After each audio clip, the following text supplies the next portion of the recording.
मुख्यमंत्री के पास कोई विभाग नहीं है, लेकिन रोहिंग्यास के लिए जो घुसपैठिए हैं उनके लिए सारी सुविधाएं देने का काम करते हैं। आखिरकार किसके कहने पर दिल्ली सरकार ने कहां पे कब ये चर्चा की, क्यों ये ईडब्ल्यूएस फ्लैट देने की बात अरविंद केजरीवाल जी और उनकी सरकार ने कही और उनके नीचे के अधिकारियों ने बात कही है। इस बात का जवाब अरविंद केजरीवाल जी को देना होगा। जब उनके स्वास्थ्य मंत्री के घोटाले पर बात की जाती है, तब भी वो जवाब नहीं देते, कहते उनकी याददाश्त चले गई। उनके शराब नीति पर चर्चा की जाती है, अरविंद केजरीवाल जी जवाब नहीं देते हैं। मुफ्त की रेवड़ियां बांटने से वो बाज नहीं आते और अब रोहिंग्या घुसपैठियों को भी मुफ्त में फ्लैट देने चले थे।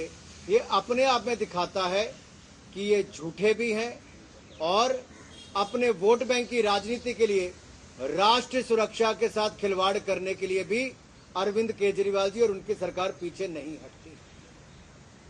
हमारे लिए राष्ट्रीय सुरक्षा प्राथमिकता है और इसको लेकर हमने पहले भी कहा है, घुसपैठियों की पनाह और उनको जगह यहां पर नहीं होगी, उनको उनके देश में वापस भेजा जाएगा। विदेश मंत्रालय उसके लिए बातचीत कर रहा है, लेकिन अरविंद केजरीवाल जी डिटेंशन सेंटर स्थान क्यों नहीं तय कर पाते, जगह क्यों नहीं तय कर पाते, ये उनसे मेरा आज भी सवाल है और उनसे पहले भी जितने सवाल पूछे गए आज तक कभी उस पर उन्होंने जवाब नहीं दिया है। तो दिल्ली के मुख्यमंत्री क्या जागेंगे और जवाब देंगे?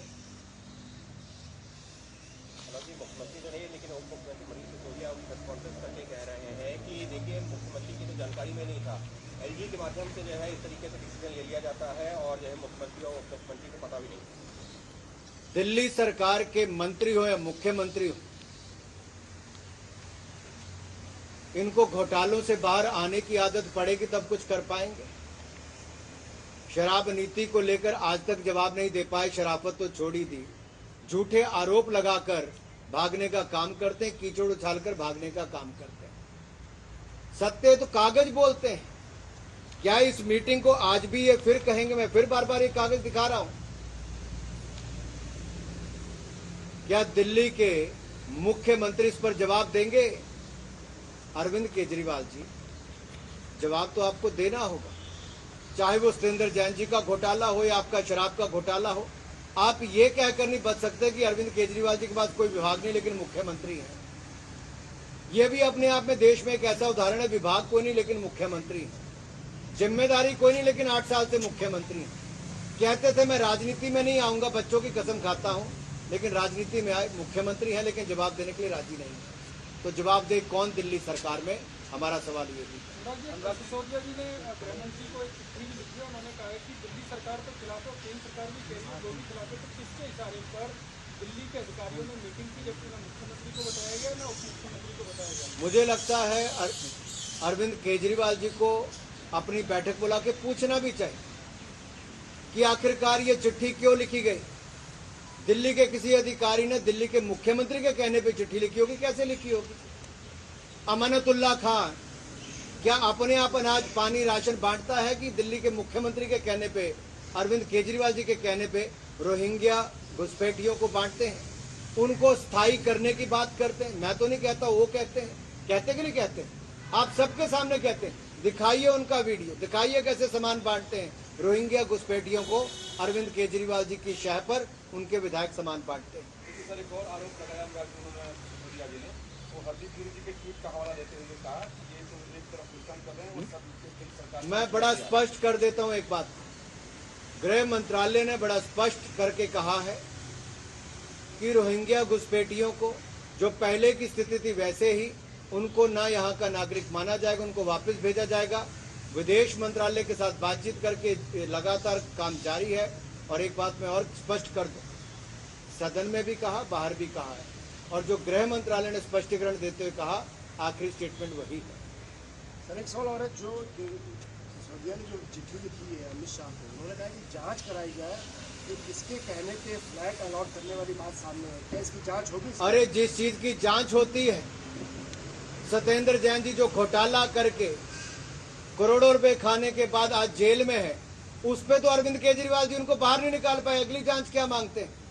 जो शराब नीति में घोटाला करने के बाद 140 करोड़ रुपए का घोटाला करके आज भी दिल्ली के उप मुख्यमंत्री बने, उनके बाकी मुख्यमंत्री वहां पे बने हुए हैं, इनकी सरकार को जांच का कहां फर्क पड़ता है जी? Anurag ji, I have a question. Now the letter where you are citing, in this letter, the last line says, what Aam Aadmi Party government is saying, that in this letter, FRRO, which comes under MHA, says they requested Aam Aadmi Party government to provide them shelter for those flats, and therefore they had written this letter. आज तक shelter क्या मिलता है?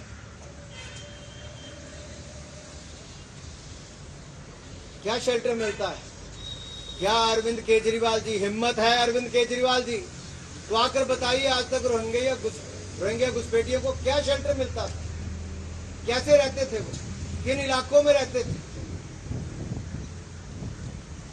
गृह मंत्रालय ने बार बार कहा वही 2 स्थानों पर उनको रिटेंशन करनी है, वहीं पर उनको रखना है, उससे बाहर नहीं करना है। उनकी घुसपैठियों को वहीं पर रखने की इजाजत वहीं तक की थी। क्यों अरविंद केजरीवाल जी इतने दयालु हुए कि जो टेंट में रहते हैं उनको फ्लैट देने का काम अरविंद केजरीवाल जी रोहिंग्या घुसपैठियों को करने की बात कर रहे हैं, लिख के दे रहे हैं उनके अधिकारी। तो ये कहां किसने लिख के दिया था कि उनको फ्लैट देना? अगर वो तंबू में पहले रहते थे तो क्या उनको फ्लैट देने का काम किया जा रहा है? अरविंद केजरीवाल जी इतने दयालु रोहिंग्या घुसपैठियों पर क्यों? क्या जवाब देंगे? बीजेपी की सरकार की स्पष्ट नीति को पहले की उत्पत्तियों को लेकर क्या आज भी वही है?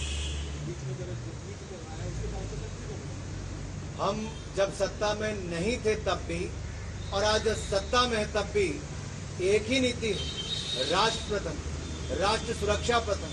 राष्ट्र की सुरक्षा को हम सबसे आगे लेकर चलते हैं, इंडिया फर्स्ट की नीति को लेकर चलते हैं। लेकिन कुछ लोग जो दिल्ली में अरविंद केजरीवाल जी जैसी लोग सरकार बनाते हैं, उनके लिए रोहिंग्या घुसपैठी प्राथमिकता हो जाती है।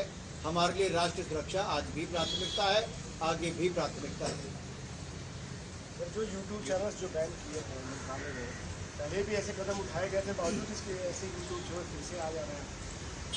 जब मैंने राष्ट्रीय सुरक्षा की अभी बात कही तो मैं एक बात आपको और स्पष्ट कर दूं, चाहे घुसपैठियों की बात हो या बाकी बात हो, आतंकवाद की बात हो, हम कड़ी कार्रवाई भी करते हैं।